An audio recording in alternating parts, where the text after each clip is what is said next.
I don't usually talk about this part of my life.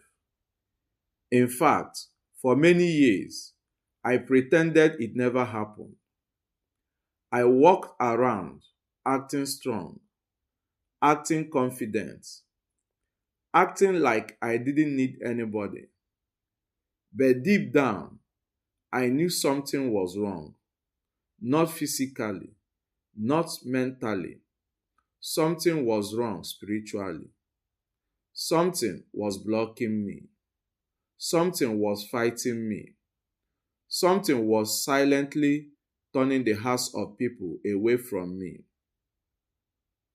The painful part was that I didn't understand it. I didn't know why I could help others so easily. Yet, when it was time for me to receive help, doors would close. Opportunities that were meant for me would dry up. People who once promised to support me would suddenly change overnight. And worst of all, those who truly had the capacity to lift me up would look at me with suspicion, irritation, or even fear, like something in me was repelling them. I didn't understand this mysterious pattern until the day everything broke open. But before that day came, the suffering was intense, and I need to explain the journey so that someone watching this will realize your situation might not be ordinary. My troubles started slowly, so slowly that at first I didn't even notice the pattern. The first sign was the dream. I remember the night very clearly. I dreamt that I was standing at a roundabout, and every time a car passed, I would wave my hands, hoping someone would give me a lift. But each driver looked at me, shook their head, and drove past. I tried running after them, but the road stretched longer and longer. And suddenly, a thick fog rose from the ground and swallowed me. When I woke up, I felt a heavy presence on my chest. I brushed it off and went about my day. But from that week onward, everything started shifting. People who used to smile at me began acting cold. Those who used to call me stopped calling. My boss, who once praised my work, suddenly became irritated whenever I spoke.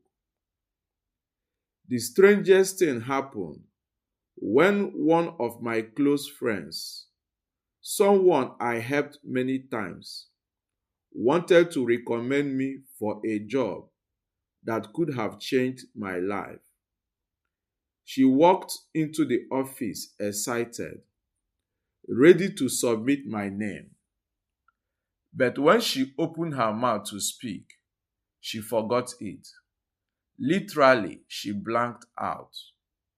She said it felt like something wiped my name from her mind.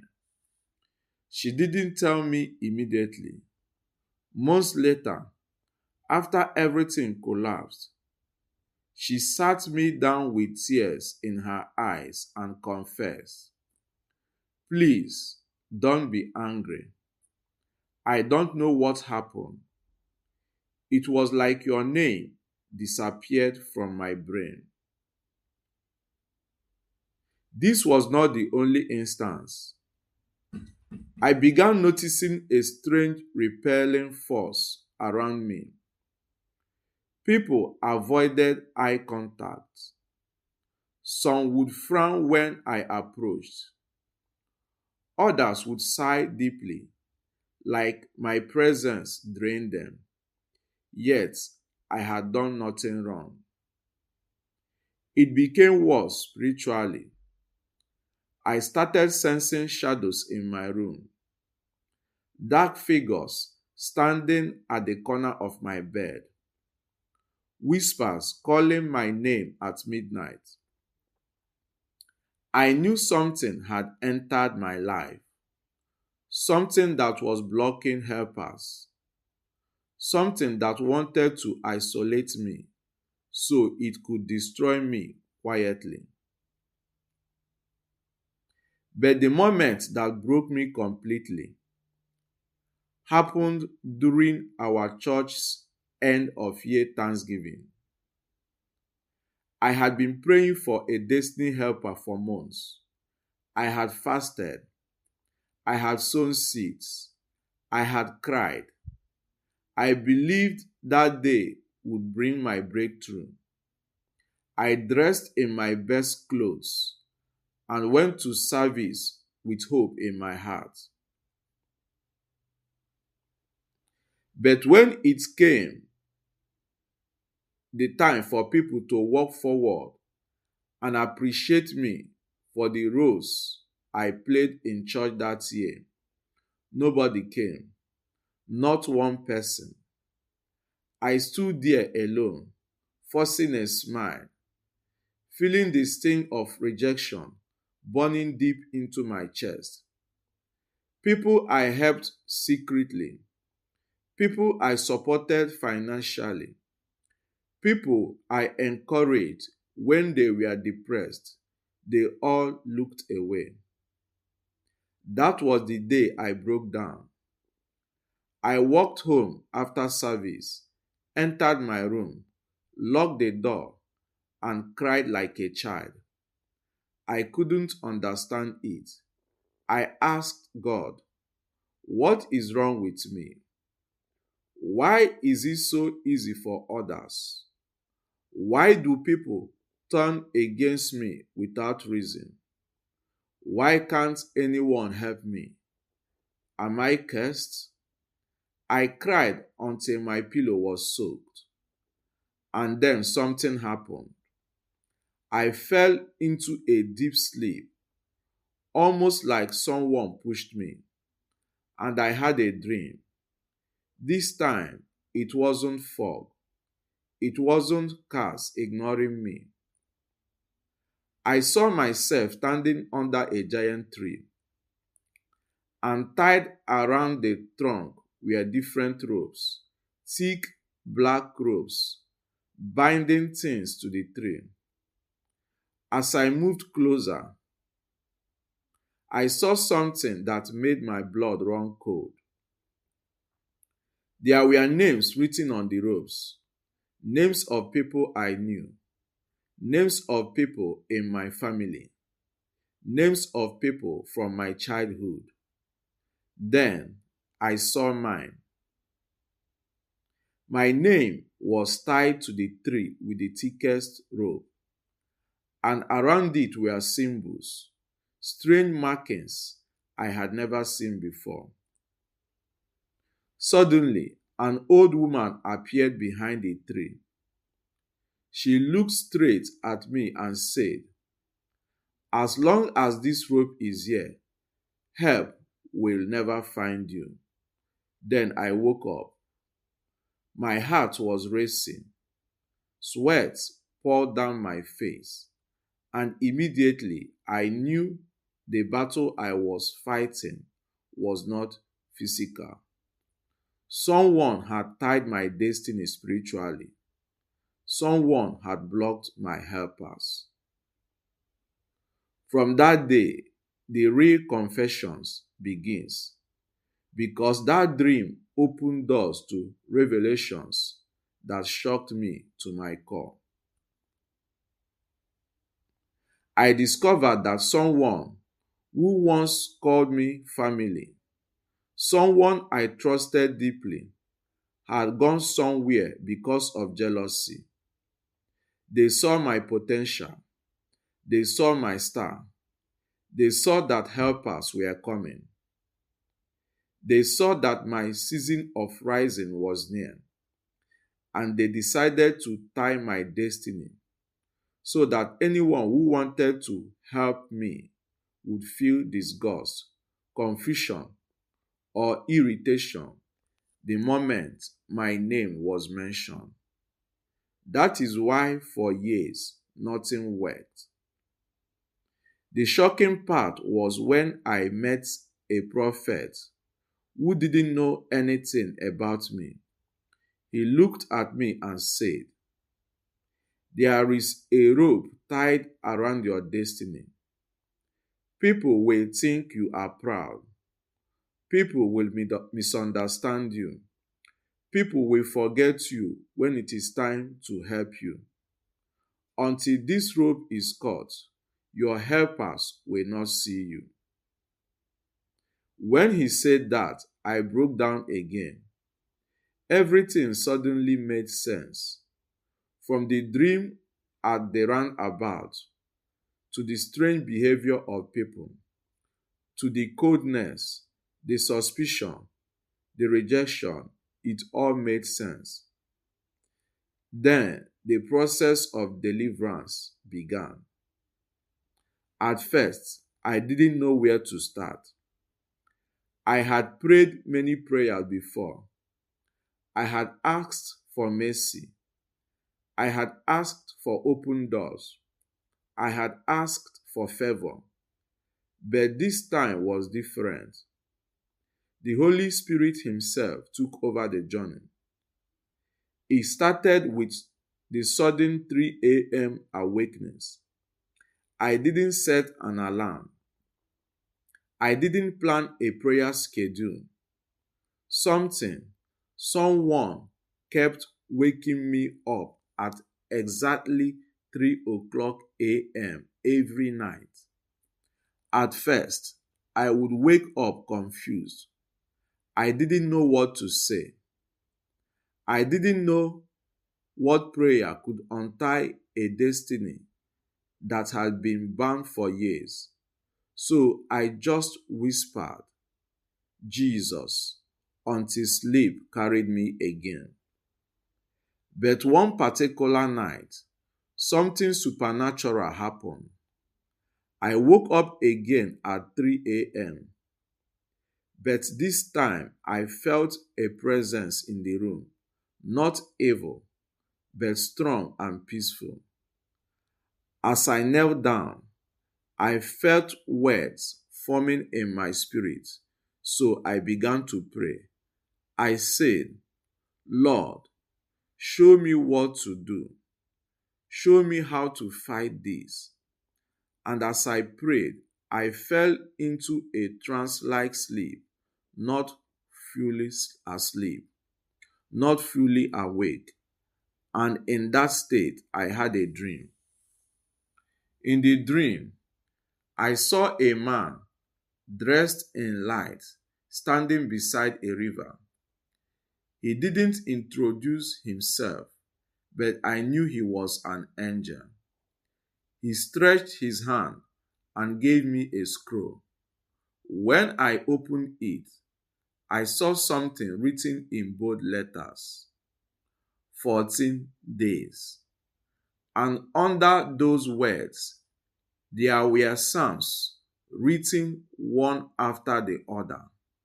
Psalm 27, Psalm 35, Psalm 91, Psalm 121, Psalm 124, Psalm 126, Psalm 18. Then he looked at me and said, "These are your weapons. Declare them at 3 a.m. Fast for 14 days. You will see what has been tied." Then he touched my forehead, and I woke up immediately. My heart was pounding, but I wrote everything down before I forgot. The next morning, I began the fast. I didn't even wait. I ate nothing until 6 p.m. I prayed the Psalms exactly as I saw them. And for the first time in a long time, I felt something shifting. Every night during those 14 days, I had dreams, not normal dreams, dreams that showed my deliverance happening step by step. On day one, I saw myself inside a dark house with locked windows. As I prayed Psalm 35, I heard chains breaking one by one. I woke up sweating, but I knew something had started. On day three, I dreamt of walking through a marketplace. People who used to ignore me were suddenly greeting me. I didn't understand it until I woke up. The Holy Spirit whispered, visibility is returning. On day five, I saw the same giant tree from the first dream, but this time the ropes were shaking violently, like something was pulling them. I saw my rope turning red hot, as if fire was inside it. On day seven, the dream became intense. I saw that old woman again, the same one that said help would never find me. But this time, she looked weak and afraid. She was shouting. She has found her voice. She has found her words. And behind her, I saw angels surrounding the tree. On day nine, something powerful happened. In the dream, I saw a huge hand writing scriptures in the air. It wrote, no weapon formed against you shall prosper. Isaiah 54 verse 17. Then it wrote, lift up your head, O ye gates. Psalm 24 verse 7. When I woke up, I began declaring these scriptures every morning and every night. I said them until they became part of me, until my voice carried authority. On day 11, the atmosphere in my room changed. I woke up at 3 a.m. and as I prayed Psalm 27, I felt a wind blow through the window, yet the window was closed. Something broke in the spirit that night. I could feel it. On day 12, I dreamt of walking through a long corridor filled with locked doors. As I prayed Psalm 126 in the dream, the doors began to open on their own, one after the other. I woke up crying because I knew those doors represented opportunities, relationships, and helpers that had been blocked for years. On day 13, I saw fire, heavenly fire, falling on every rope tied to that tree. I saw my name again, but this time the rope holding it was melting. Angels were cutting it. The old woman screamed and vanished into smoke. On day 14, the final day, I had the most peaceful dream of my life. I saw myself standing at a mountain top. My name was written in the sky, bright and shining. I heard a voice say, your season has opened. Help us, we find you. When I woke up that morning, I felt physically lighter. The heaviness that had been on my shoulders for years was gone. Even people around me noticed the change. That same week, 3 people who had forgotten me for years suddenly called. One said, I don't know why I remembered you today. Another said, your name came to my mind strongly. Someone who blocked me before suddenly offered to help with something major.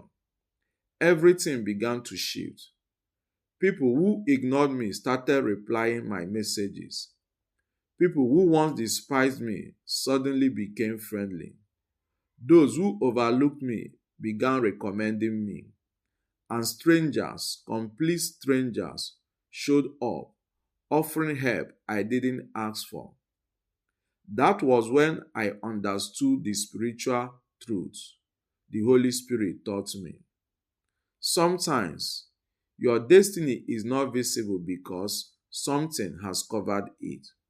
Sometimes helpers cannot see you because something has hidden your star. Sometimes you are not rejected, your destiny is. And until the rope is cut, the helpers cannot locate you. But after my 14-day deliverance process, everything changed. My name became light again. The covering was removed. The rope was destroyed. And my life opened like a book God Himself wanted people to read. The same God who delivered me from silent rejection, spiritual hiding, and destiny manipulation will deliver you too. If you follow these steps, pray these psalms, declare these scriptures, and stand strong in fasting and midnight prayer, your helpers will find you. Your name will shine again. Your destiny will open. This is my confession, and your breakthrough begins now.